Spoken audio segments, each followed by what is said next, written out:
Menjawab soalan Najmi, apa benda yang paling rare ketika interview ataupun di-interview? Pernah pengalaman saya di-interview oleh seorang interviewer ni lah. Dia terkenal kat Malaysia ni, terkenal, tapi saya tak nak reveal nama. Dia provoke saya, dan ada kes yang dia tumpahkan air.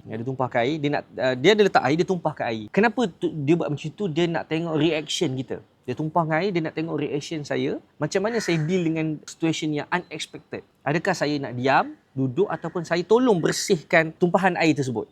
Dia nak tengok benda tu. Itu yang benda yang good experience lah untuk saya. Ada juga pengalaman saya di-provoke. Kalau tuan-puan nak belajar bisnes ataupun marketing lebih detail dengan saya, klik link di bio. Dia tanya hobi saya berminat bola. Masa tu saya jawab bola lah.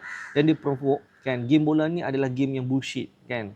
22 orang kejar satu bola. Why not setiap seorang beli satu bola yang setiap seorang, kan, cuma mainlah puas-puas, kan. So even though dia provoke kita, sebenarnya tujuan dia provoke tu dia nak tengok how kita respond dengan provocation lah, dan juga pressure. Tu pengalaman saya di interview orang.